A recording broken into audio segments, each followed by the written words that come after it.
Hello students, स्वागत करते हैं आपका हमारे यूट्यूब चैनल एएसएससी एजुकेशन पर। आज हम पढ़ने वाले हैं अवतल दर्पण के लिए फोकस दूरी और वक्रता त्रिज्या में संबंध को, ठीक है, या फिर F बराबर R/2। ठीक, तो इसको किस तरह से देखें। सबसे पहले दर्पण दर्पण अवतल दर्पण और उत्तल दर्पण दो तरह के हैं, ठीक है। जैसे कि इन्हीं के लिए क्वेश्चन है। एक समतल दर्पण भी है, बट फिलहाल हम इसको समझे अवतल दर्पण हमको बनाना कैसा है। तो सीधा सा है, एक कोई हम दर्पण लेते हैं, जैसे कि ये कोई एक गोलीय दर्पण है। अब अगर हम इसको बीच में से इस तरह से काटें, इसको दो हिस्सों में डिवाइड करें, ठीक है, ये हिस्सा बस देखें एक साइड का। अगर हम इसके बाहरी तरफ में पॉलिश करें पीछे की तरफ, तो ये कहलाएगा कौन सा, अवतल दर्पण। और ये जो आधा हिस्सा है, अगर हम इस तरफ का हिस्सा उठा हुआ लें, ये पीछे वाला हिस्सा अगर हम इसको यहाँ पॉलिश करते हैं, तो ये कहलाएगा उत्तल दर्पण। सीधा सीधा सा ऐसे याद रख सकते हैं, ठीक है। तो बाहर की तरफ अगर पॉलिश किया है तो अवतल दर्पण, अंदर की तरफ पॉलिश किया है तो उत्तल दर्पण, ठीक है। तो अब सीधा सा है कि इसको हमने पहले हेडिंग डाली व्यंजक, ठीक है, और इसको थ्योरी को हमने पहले लिख लिया है, बट ये हम डायग्राम के अकॉर्डिंग ही याद रखते हैं। इसको किस तरह से देखें, सबसे पहले हमें बनाना है एक अवतल दर्पण। अवतल यानी कि पॉलिश कहाँ होगी, बाहर। तो हमने ये बनाया कोई एक दर्पण, ठीक है, इसमें पॉलिश कहाँ की ओर, बाहर की ओर। ओके, तो अब दर्पण का सबसे पहले एक देखिए, एक मुख्य अक्ष होगा, ये इसके सेंटर से, ये इसका मुख्य अक्ष हुआ। तो मुख्य अक्ष है तो यहाँ एक ध्रुव क्या होगा, P, ठीक है। अब जैसे कि यहाँ से कोई भी यहाँ पर देखें, ये दर्पण है, दर्पण के सामने यहाँ पर कोई एक वस्तु है, ठीक है, या फिर कुछ भी है। सबसे कितनी चीजें ली जाएंगी ध्रुव पर, सॉरी अक्ष पर, क्या क्या है। सबसे पहले यहाँ पर कोई कुछ भी है, अनंत, ठीक है, यहाँ अनंत, फिर यहाँ होता है एक सी, मतलब कि अनंत और ध्रुव। ये दर्पण है, दर्पण का जो केंद्र है, जो ध्रुव है, ध्रुव और अनंत तक की जो दूरी है, एक तरीके से हम देखिए, या फिर इसका एक सेंटर पॉइंट, यानी कि क्या कहलाता है, वक्रता केंद्र। दोनों के बीच का जो पॉइंट है उसको सी से डिफाइन करते हैं, यानी कि वक्रता केंद्र, और यहाँ हम सी लिखते हैं, ठीक है।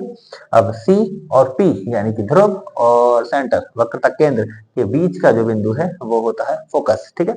अभी उसको चित्र में बनाने वाले हैं। अब देखें, तो माना कि M1 और M2 एक अवतल दर्पण है, ठीक है। माना कि M1 M2 क्या है, एक अवतल दर्पण है जिसका ध्रुव क्या है, P है, और फोकस बिंदु क्या होगा, F, और वक्रता केंद्र क्या रहेगा, C, ठीक है।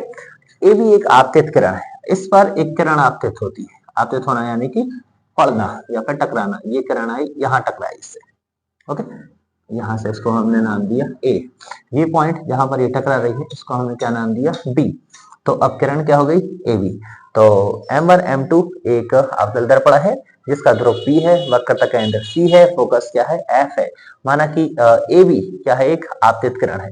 अब क्या होगा कि किरण इस पर टकराती है और फिर उसी माध्यम में क्या हो जाती है, वापस लौट जाती है। ये किरण जो है यहाँ से ऐसे निकल आती है इस तरफ से, ठीक है। तो ये जो यहाँ ये जो बिंदु प्राप्त हो रहा है, कटान बिंदु, ये क्या है, फोकस, ये F है, ठीक है। तो यहाँ से BD, यहाँ से AB क्या हो गई, एक आपतित किरण, और B से लेकर इसे हमने नाम दे दिया D। तो BD क्या हो गई, कौन सी किरण हो गई, परावर्तित किरण। AB एक आपतित किरण है और BD क्या है, परावर्तित किरण है। और देखें, ये आपतित किरण, परावर्तित किरण, इन दोनों के बीच में क्या होगा, अभिलंब। तो हम इस अभिलंब को, इन दोनों के बीच में क्या है, अभिलंब। अभिलंब को आगे बढ़ाएंगे, जिस बिंदु पर यहाँ मिल रहा है, यही क्या है, सी है। सी यानी कि वक्रता केंद्र, ठीक। तो ए भी एक आपतित किरण है, बीडी क्या है, एक परावर्तित किरण है। ये परावर्तित किरण यहाँ अक्ष पर जिस बिंदु पर काट रही है, इसका फोकस है।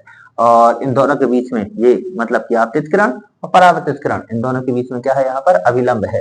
तो अब हम देखें इंसिडेंस, यानी कि यहाँ पर जो कोण बनेगा, ये क्या है, कोण आई, यानी कि क्या है, आपतन कोण।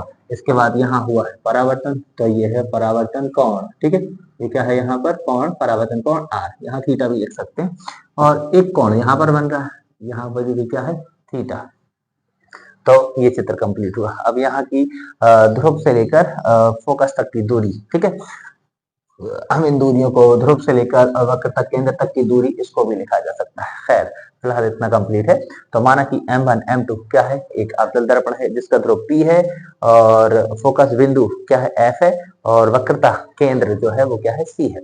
इसके बाद AB एक आपतित किरण है और BD एक परावर्तित किरण है। I जो है आपतन कोण है और R परावर्तन कोण है। अब परावर्तन के नियम से, अब इसका हम व्यंजक देखें। परावर्तन के नियम से, परावर्तन के नियम से, परावर्तन के नियम से क्या होता है, आपतन कोण का मान परावर्तन कोण के मान के बराबर होता है।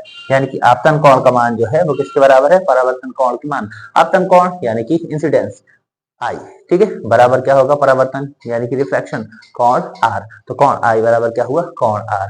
अब हम देखें यहाँ पर एक त्रिभुज क्रिएट हो रहा है।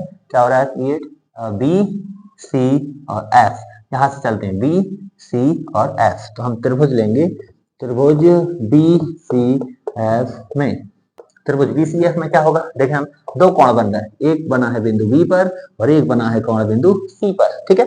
तो सम्मुख कोण है, आमने सामने के कोण सम्मुख कोण है। सम्मुख कोणों की सम्मुख भुजाएं, यानी कि जिन भुजाओं पर वो कोण बने, यदि सामने आमने सामने के कोण हैं तो वो सम्मुख भुजाएं भी कैसी होती हैं, बराबर होती हैं। तो हम यहाँ लिखेंगे सम्मुख कोणों की सम्मुख भुजाओं के मान बराबर होते हैं, या फिर सम्मुख कोणों की सम्मुख भुजाएं बराबर होती हैं। सम्मुख कोणों की सम्मुख भुजाएं बराबर होती हैं, सम्मुख कोणों की सम्मुख भुजाएं बराबर होती हैं। यानी कि बी पर जो कोण है, ये वाली सामने भुजा कौन है, सी एफ, और यहाँ सी पर जो कोण बना हुआ थीटा, इसके सामने की भुजा बी एफ, ठीक है। तो यहाँ से क्या होगा, कोण सी को हम पहले ले, तो इसके सामने की भुजा है बी एफ, यानी कि निकलेगा बी एफ बराबर, अब बी पर जो कोण है आर, इससे हम सामने की भुजा लें तो कौन है, सी एफ, यानी कि बी एफ बराबर हो गया कौन, सी एफ। ये हो गया क्वेश्चन, इक्वेशन नंबर फर्स्ट, है ना। तो ये है बी से लेकर एफ तक एक भुजा और सी से लेकर एफ तक एक भुजा, कोण आमने सामने है, सम्मुख भुजाएं तो बराबर होंगी। तो बी एफ बराबर क्या निकला, सी एफ, ठीक है। अब इसके बाद लाइन लिखी जाएगी, दर्पण का द्वारक जो है छोटा होता है, दर्पण का द्वारक छोटा होता है, इसलिए बिंदु बी जो है बिंदु पी के अत्यंत निकट स्थित होता है, ठीक है। यानी कि ये जो बिंदु बी है, हम देखें कि ये बिंदु बी यहाँ जो है दर्पण का द्वारक छोटा है, अध्ययन की सुविधा के लिए इनको हम दूर बनाया हुआ है। एक्चुअल में ये बिल्कुल इसके पास में होता है, बिल्कुल काफी पास, इतने पास कि बिंदु बी यहाँ से होकर अगर यहाँ आ जाए और बिंदु बी पी पर ही स्थित हो तो क्या होगा, बी का अस्तित्व तो गायब होगा, यानी कि बी एफ खत्म होगा, ठीक है। बी एफ किसके बराबर होगा, बी एफ के, है ना। तो हम लिखेंगे, यदि बिंदु बी बिंदु पी पर स्थित हो, यदि बिंदु बी को हम मान लें, यदि ये बिंदु बी दर्पण के द्वारा छोटा होने की वजह से ये बिल्कुल पास पहुंच जाता है किसके, बिंदु पी के, यानी कि यदि बिंदु बी जो है बिंदु पी पर ही स्थित हो तो बी से एफ तक की भुजा तो खत्म हो जाएगी, बचेगी केवल क्या, पी एफ, यानी कि जो अभी बी एफ है वो बराबर बचेगा किसके, पी एफ के। यानी कि यहाँ हम लिखेंगे बी एफ बराबर पी एफ, यानी कि होगा बी एफ बराबर पी एफ। ये हो गया कौन सा इक्वेशन, सेकंड इक्वेशन। अब हम लिखेंगे समीकरण एक व दो से, समीकरण एक व समीकरण दो से, समीकरण एक व दो से हम देखें, बी एफ बराबर सी एफ, बी एफ बराबर पी एफ, तो एल एच एस कैसे है, बराबर है। तो जब एल एच एस बराबर हो तो आर एच एस भी बराबर होते हैं, यानी कि बी एफ कैंसिल होंगे, सी एफ बराबर हो जाएगा पी एफ। तो ये हो गया सी एफ बराबर पी एफ, ओके। तो समीकरण एक बार दो से क्या हो गया, एल एच एस बराबर थे तो आर एच एस भी क्या हो गए, बराबर हो गए। अब सी एफ बराबर है किसके, पी एफ के।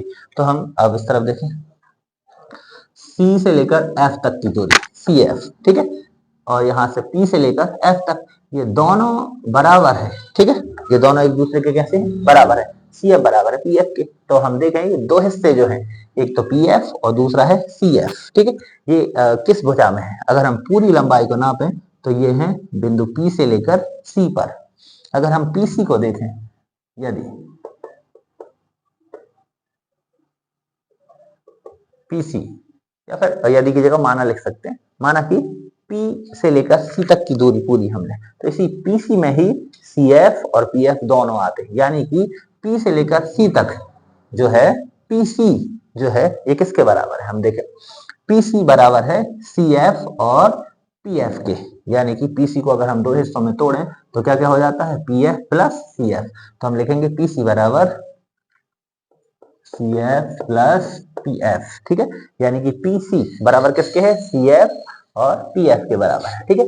अब हमें क्या करना है, हम देखें जरा, हमारे पास मान है सीएफ का, सीएफ बराबर क्या है पीएफ और पीएफ बराबर क्या है सीएफ।